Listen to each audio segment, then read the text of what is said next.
Buenas para todos. Gracias a Dios podemos continuar aquí. Bien, vamos a abrir nuestras Biblias en Isaías, capítulo 9. Isaías, capítulo 9, los versículos 6 y 7 vamos a leer. Y no estamos en Navidad, realmente usamos estos versículos para el tiempo de Navidad. Pero seguimos hablando del Señor Jesucristo. Y mirábamos en esta mañana acerca de Jesús el siervo, y que Él nos enseñaba, que aquellos que somos sus hijos debemos ser siervos. Y queremos mirar hoy en esta tarde a Jesús como profeta, como sacerdote y rey. Como profeta, sacerdote y rey. Y allí en Isaías capítulo 9, versículos 6 al 7, dice la palabra de Dios: porque un niño nos es nacido, hijo nos es dado, y el principado sobre su hombro. Y se llamará su nombre admirable, consejero, Dios fuerte, Padre eterno, príncipe de paz. Lo dilatado de su imperio y la paz no tendrá límite sobre el trono de David y sobre su reino, disponiéndolo y confirmándolo en juicio y en justicia, desde ahora y para siempre. El celo de Jehová de los ejércitos hará esto. Vamos a orar. Dios, continuamos delante de tu presencia en esta tarde. Gracias por el día que tú nos has dado, por la oportunidad de disfrutar de tu palabra, pero también de disfrutar del compañerismo, y que podamos seguir siendo edificados, pero también disfrutar de la comunión, Señor. Y Dios, ahora pedimos que tu palabra sea tratando con nuestros corazones, podamos seguir creciendo en conocerte más a ti, Señor, y que ese conocimiento esté haciendo la obra en nuestras vidas, en cada uno de nosotros, Señor. Oramos, Dios, y pedimos tu bendición en nombre del Señor Jesús. Amén. Amén. Y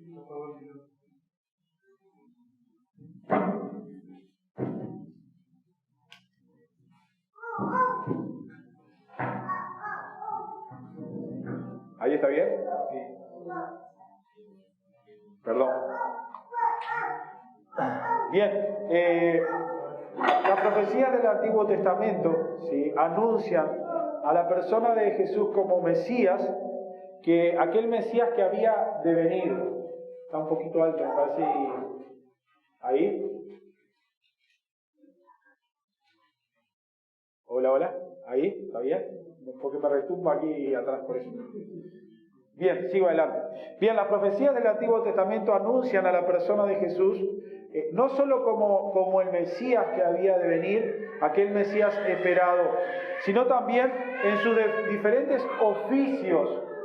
¿Sí? Se nos presenta a Jesús como profeta, se nos presenta, como dije anteriormente, a Jesús como sacerdote y rey. Y dentro del pueblo judío, estos tres eran oficios que todo judío conocía. Conocía la función de profeta, era alguien que Dios elegía para hablar al pueblo y dar su mensaje a su nación. Bien, la función del sacerdote era aquel que era descendiente de Leví, y hablaba a Dios, o era el representante que venía de parte del pueblo a Dios, y llevaba allí las ofrendas de parte del pueblo hacia Dios. Pero también, el rey era aquel ungido de Dios que gobernaba a la nación de Israel. Y podemos ver estas tres funciones en la vida del Señor Jesús. Lo podemos ver como profeta, lo podemos ver como sacerdote y como rey. Y bien, en primer lugar queremos ver la función, de Jesús como profeta. Y bien, ¿cuál es la función número uno del profeta? ¿Qué opinan? ¿Qué era lo que debía hacer un profeta?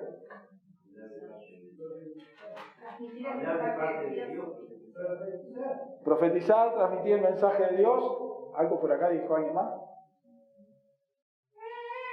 Bien, Bueno, hablaba para cosas que iban a suceder pronto y cosas que iban a suceder en el futuro. un mensaje cercano, con connotaciones cercanas, y una con futuro. Bien. Pero la función número uno del profeta no era revelar el futuro, sino que la función número uno era transmitir el mensaje de Dios hacia el pueblo. Si bien él tenía a veces sus mensajes, tenía una connotación de futuro, en primera instancia su mensaje era aquel pueblo que estaba recibiendo su palabra.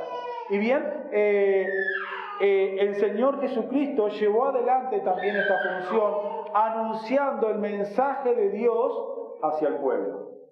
Y Jesús hizo sin duda predicciones acerca del futuro, pero Él vino principalmente a traer un mensaje de parte de Dios. Y ese mensaje era el mensaje de salvación.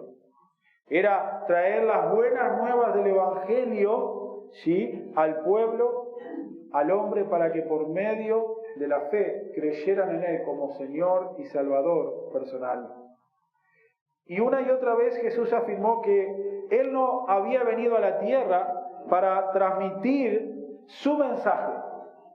Jesús no vino y habló de sí mismo o lo que Él quería, sino que vez tras vez, y vamos a ir mirando eso en el Evangelio de Juan, el Señor transmitió aquello que el Padre le había enviado que Él estuviera hablando. Vamos al Evangelio de Juan en el capítulo 5, Juan 5.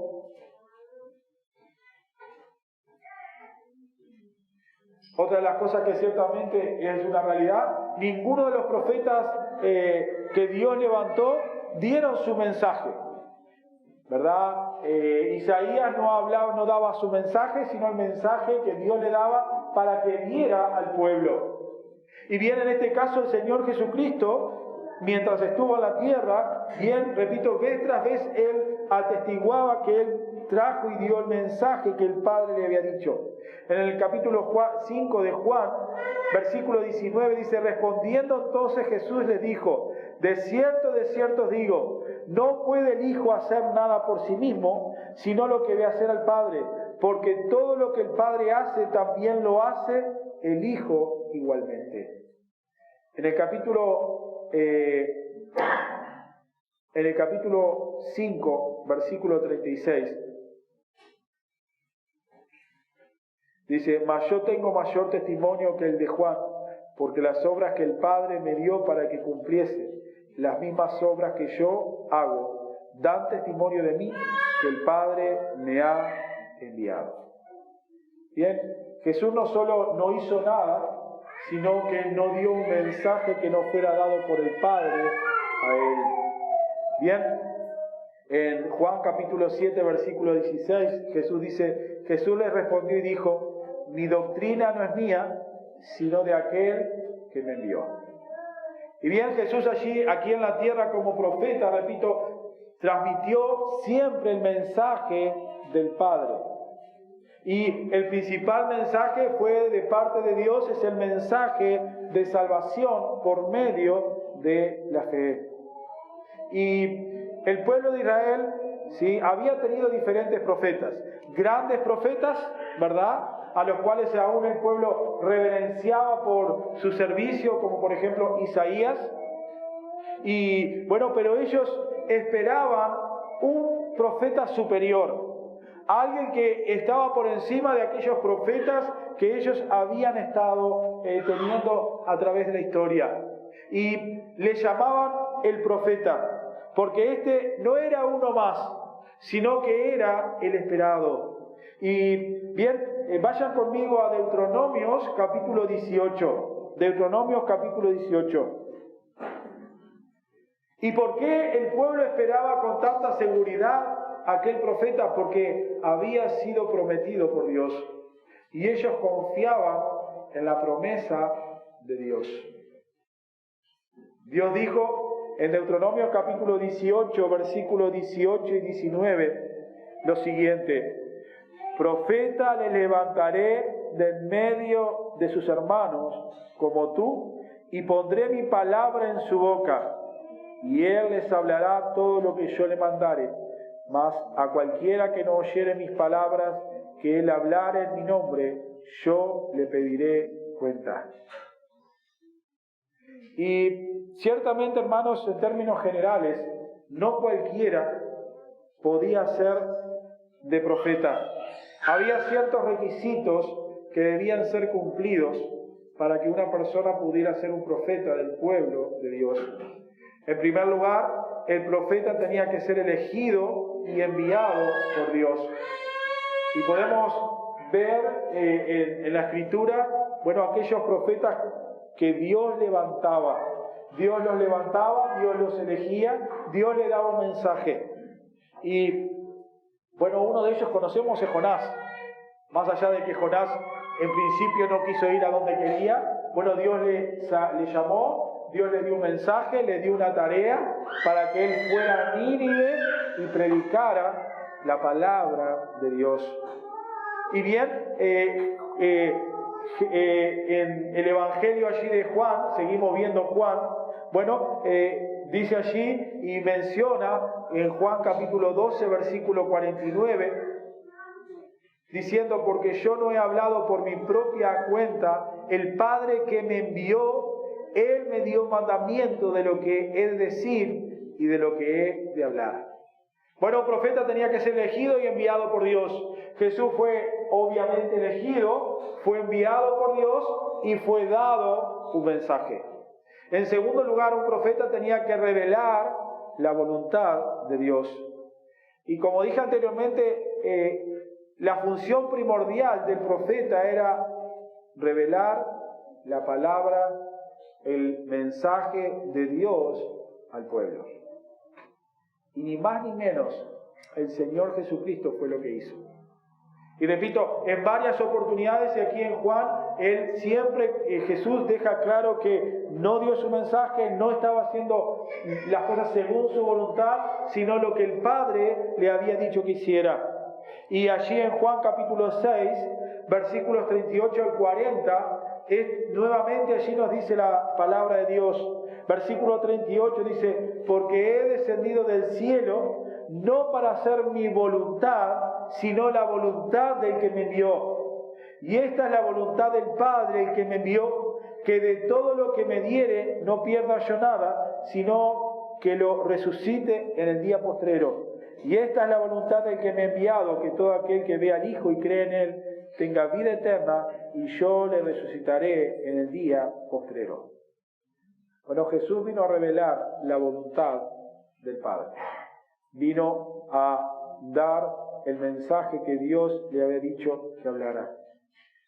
Y bien, en tercer lugar, el profeta tenía que ser, sí hablar el mensaje de Dios, pero aquel mensaje que traía tenía que ser cierto, ser inefable, o sea que tendría que tener un cumplimiento seguro.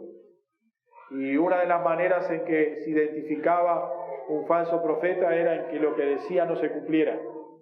Y bien sabemos que, lo que el Señor Jesús dijo se ha cumplido y se cumplirá al pie de la letra. Aún el Señor Jesucristo dice en Mateo 24:35, Él afirma que el cielo y tierra pasarán, pero que sus palabras no pasarán. Y aún en el Evangelio de Lucas y también en el Evangelio de Juan, allí, se presenta a Jesús como un profeta.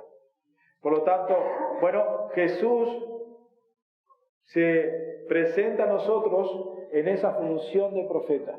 Aquel que trae el mensaje de Dios al pueblo para que el pueblo lo escuche y obedezca a lo que el Padre, a lo que Dios está pidiendo.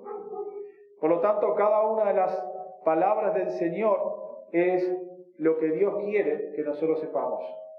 Y por ejemplo, hablábamos esta mañana que Jesús dijo que debíamos, así como Él sirvió, debemos servir. Por lo tanto, hermanos, cuando Él enseña a sus discípulos y les da la clase de servicio, ¿sí?, le estaba diciendo: Dios quiere que ustedes sean siervos, que ustedes sirvan. Y eso también se transmite a nosotros hoy en día.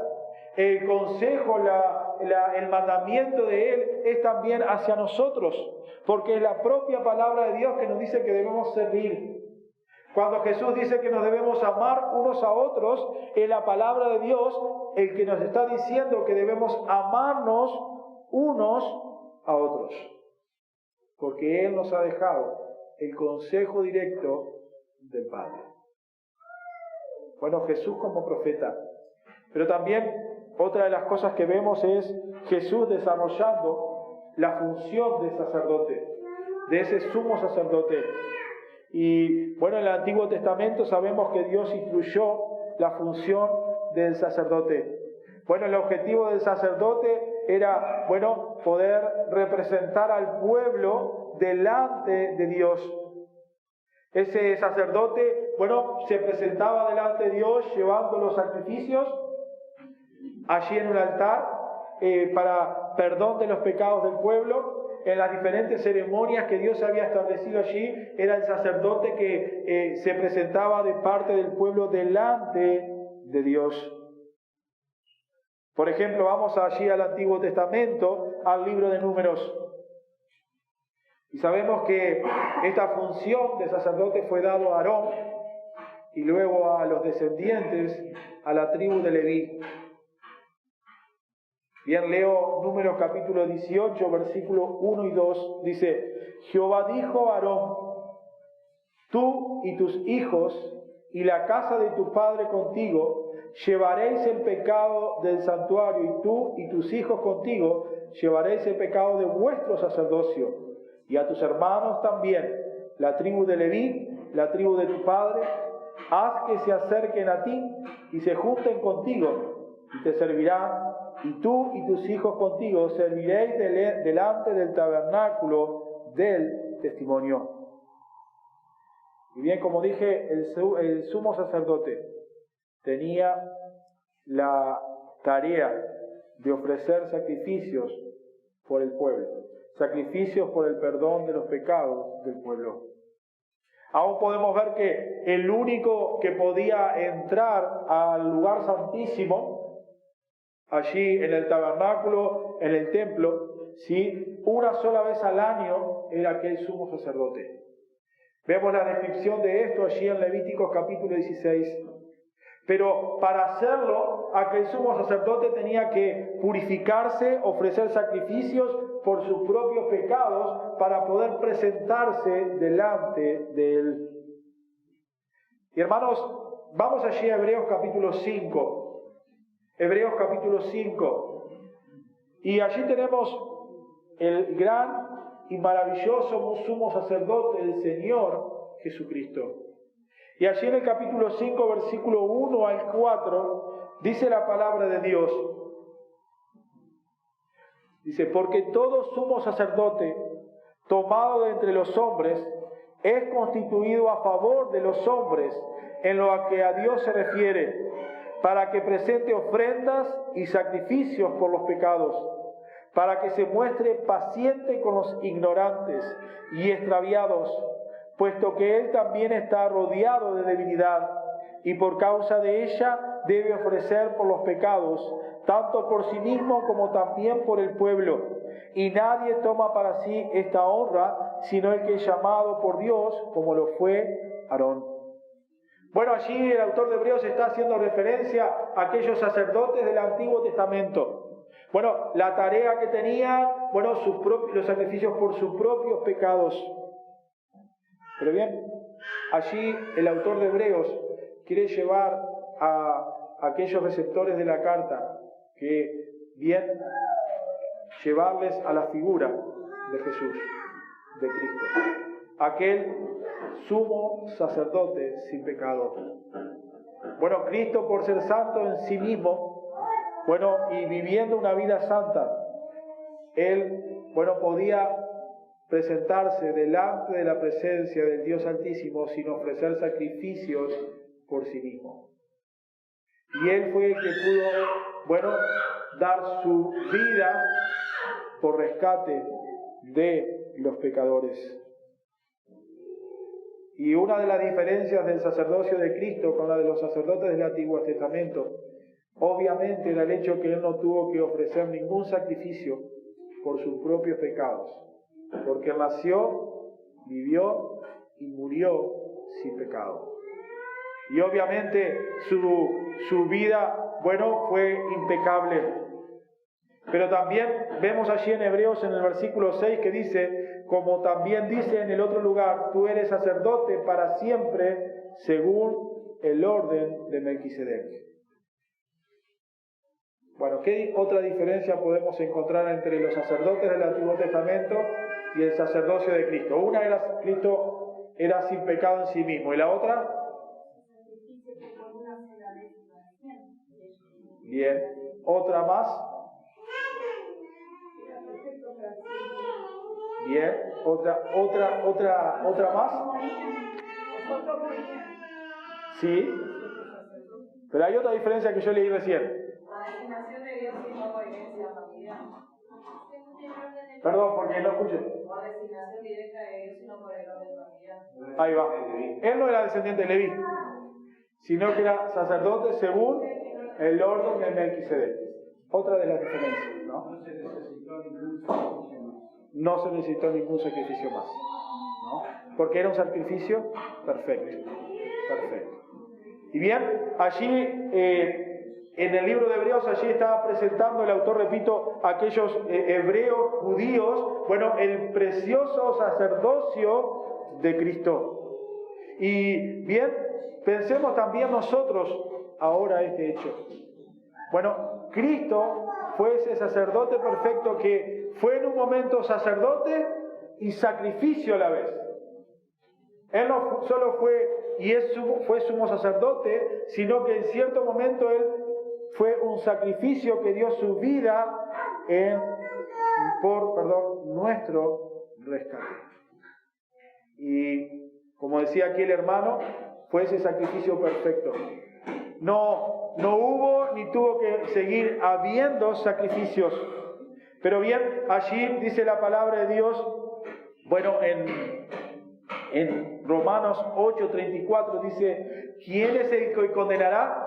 Cristo es el que murió, mas aún el que también resucitó, el que además está a la diestra de Dios, el que también intercede por nosotros. El sacerdote era aquel que intercedía delante de Dios a favor del pueblo. Y ese nuestro sumo sacerdote intercede por nosotros.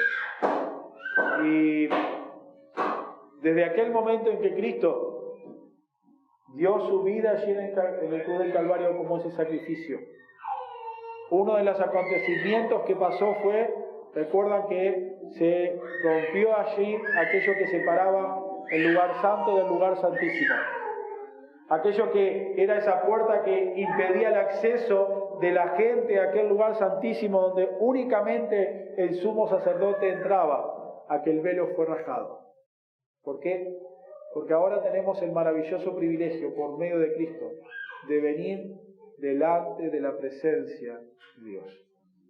Hermanos, cada vez que yo estudio esto me lleva a decir gracias, porque pienso en los israelitas, ¿no?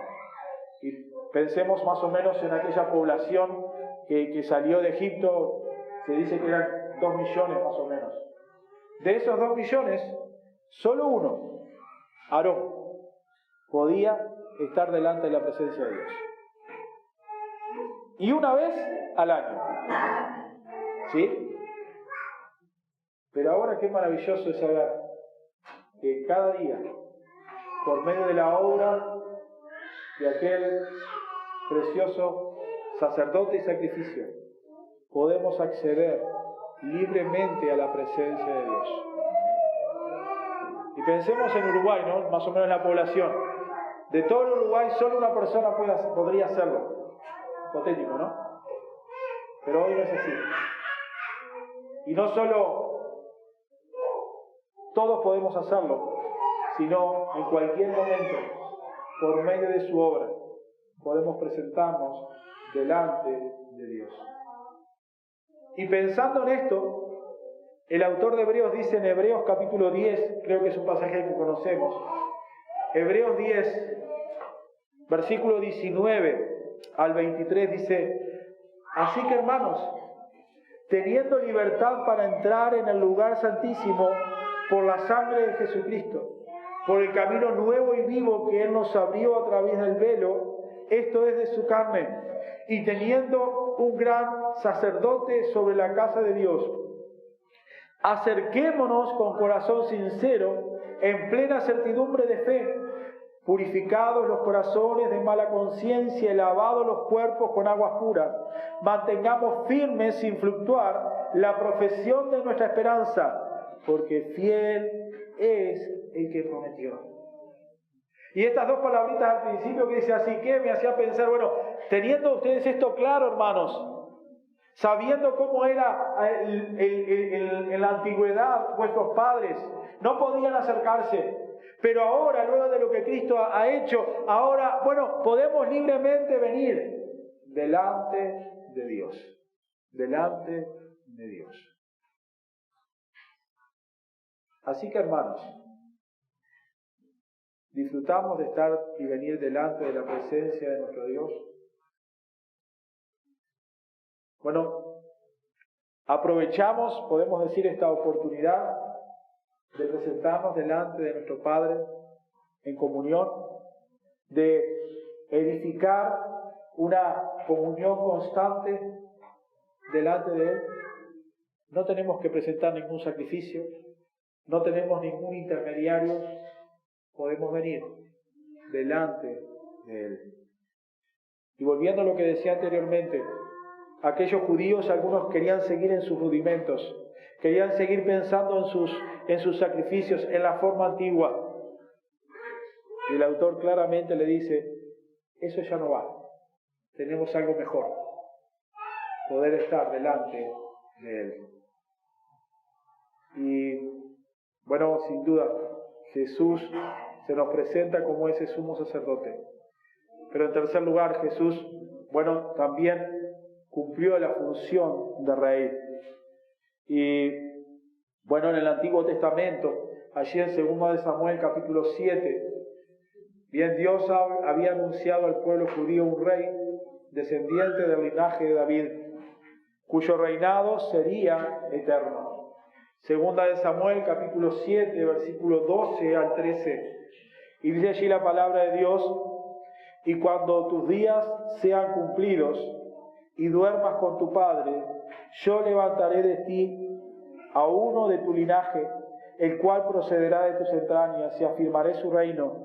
Él edificará casa a mi nombre, y yo afirmaré para siempre el trono de su reino. Bueno, esta promesa era dada, obviamente, estaba en primer instancia relacionada con David, pero de aquel rey de reyes que vendría. Bueno, comenzábamos leyendo allí en Isaías capítulo 9, versículos 6 y 7. Allí Dios recuerda y confirma aquella promesa que había sido dada en 2 de Samuel. Pero esa promesa continuó su camino, y cuando llegamos al Nuevo Testamento, viene en el Evangelio de Lucas, Dios anuncia a María por medio del ángel Gabriel que el hijo que ella iba a tener ocuparía el trono de David, su padre. Y les leo allí en Lucas capítulo 1, versículos 26 al 32, dice: al sexto mes el ángel Gabriel fue enviado por Dios a una ciudad de Galilea llamada Nazaret, a una virgen desposada con un varón que se llamaba José, de la casa de David, y el nombre de la virgen era María. Y entrando el ángel en donde ella estaba, dijo: salve muy favorecida, el Señor es contigo, bendita tú entre las mujeres. Mas ella, cuando le vio, se turbó por sus palabras y pensaba: ¿qué salutación sería esta? Entonces el ángel le dijo: María, no temas, porque has hallado gracia delante de Dios, y ahora concebirás en tu vientre y darás a luz un hijo y llamarás su nombre Jesús. Este será grande y será llamado Hijo del Altísimo, y el Señor Dios le dará el trono de David, su padre. Bueno, allí Dios sigue llevando adelante y confirmando aquellas palabras dadas cientos de años antes, allí en el libro de Samuel, recordada en el libro de Isaías, y ahora en su cumplimiento del nacimiento de aquel que sería descendiente allí de la línea de David. Bueno, allí en Juan capítulo 18, cuando Jesús es interrogado allí por Pilato, ¿verdad? Por las autoridades, Jesús dice lo siguiente, dice, mi reino no es de este mundo. Si mi reino fuera de este mundo, mis servidores pelearían por mí. Y bien, aquí lo que vemos es que Jesús mismo en este punto se está revelando como el rey. Y eso es confirmado en el libro de Apocalipsis, allí donde Cristo es nombrado el Rey de Reyes. Y si están tomando nota pueden apuntar Apocalipsis capítulo 15, versículo 3. Y mirando hacia atrás en la historia de Israel, bueno, los reyes gobernaban por un tiempo determinado, no era permanente. Pero el reino de Cristo será eterno. Pero uno de los aspectos que mientras preparaba esto iba mirando es, bueno, el reino de Cristo todavía no se ha establecido. Su reino fue inaugurado cuando Él vino, pero aún Él no reina totalmente. Y lo pensaba de esta manera, tal vez no es la mejor ilustración, pero para entenderlo. Es como, por ejemplo, cuando nosotros votamos generalmente en noviembre, octubre, y hasta ahora que tanto votamos que uno se pierde, ¿no? Votamos al presidente Miguelito, Juancito, no quiero dar nombre, José, ¿sí? Lo votamos en noviembre, él es el presidente. Pero ¿cuándo asume como presidente? Generalmente el 1 de marzo. Pero ya sabemos que ese es el presidente que vamos a tener en marzo. Bueno, Jesús inauguró su reinado cuando Él vino. Pero ciertamente Él reinará cuando venga aquí y comience a gobernar, allí desarrollando todo su poder y control sobre todas las cosas. Bien, allí en Apocalipsis encontramos, como le dije, Apocalipsis 15:3, y dice, cantan el cántico de Moisés, siervo de Dios, y el cántico del Cordero, diciendo, grande y maravillosas son tus obras, Señor Dios Todopoderoso, justos y verdaderos son tus caminos, Rey de los santos. Y cuando miraba esto pensaba también en que a veces cuando uno comienza a hablar de Dios, comienza a testificar, a presentar el Evangelio, bueno, la gente se queja, bueno, si Dios existe, si Dios es el que gobierna, bueno, ¿por qué el mal impera en este mundo? Y el hombre cuestiona la gracia y la benevolencia de Dios. Y repito, debemos recordar que el reinado de Cristo fue inaugurado, pero aún no ha sido instaurado sobre la tierra. Y sabes, poner en tela de juicio la gestión de Dios sobre la tierra es cuestionar a un Dios santo, poderoso. Y creo que en un sentido, si el reinado de Cristo comenzó en nuestros corazones a recibirle como Señor y Salvador, pero llegará un momento en que habrá una instauración completa de su reino aquí en la tierra, y lo podemos ver allí en Apocalipsis capítulo 20, versículo 6. Y cuando pensaba en esto del reinado, pensaba, todos nosotros quisiéramos que Él fuera el rey y que Él reinara, y poder disfrutar de paz, ¿verdad? Poder disfrutar de no tener que cuidarse de los robos, de violencia, de cosas tristes que pasan. Pero sabes, primero Él tiene que ser el rey en tu vida. Porque yo a veces quiero que sea el rey de todo, pero no rey de mi vida. Y Él ya nació para que Él hoy sí sea el rey de tu vida. ¿Está reinando en tu corazón? ¿Es realmente el Señor de todo? ¿Le hemos dado completamente el trono de nuestro corazón a Él? Recuerdo cuando me enseñaban en los campamentos y en la escuela dominical, con los niños, en las clasecitas, bueno, esa figurita de ese corazón con un trono, ¿no? Y la idea es que en el trono debía sentarse Cristo y salir nosotros. Pero realmente, ¿está Cristo sentado en el trono de nuestro corazón? Bueno, sin duda debe ser maravilloso cuando Él reine y sea el Rey de todos, obvio. Pero primero, maravillémonos entregándole a Él el trono de nuestro corazón. Hermanos, Él fue ese profeta perfecto que nos ha dejado el mensaje de Dios para que nosotros obedeciéramos sus palabras. Bien, sin duda, como sacerdote perfecto, Él, tomó nuestro lugar como sacrificio.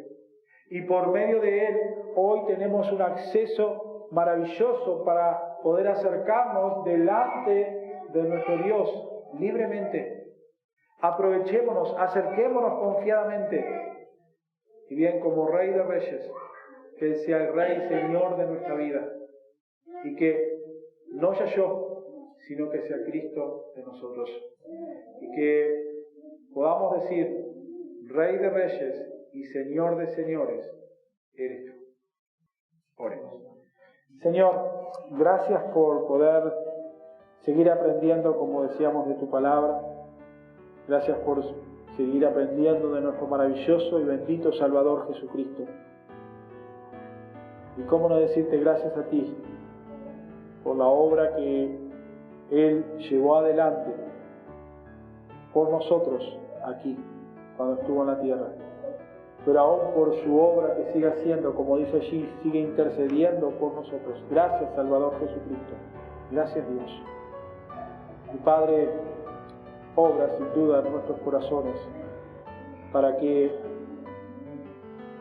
podamos realmente valorar todo lo que Cristo ha hecho por nosotros. Pero también que nosotros podamos estar atentos a tu palabra, Dios, para que podamos estar viviendo en obediencia a ella. Y para que en esta manera también tú seas el Rey de nuestras vidas, de mi vida. Padre, gracias por tu palabra. Pedimos y oramos en nombre de Cristo Jesús. Amén.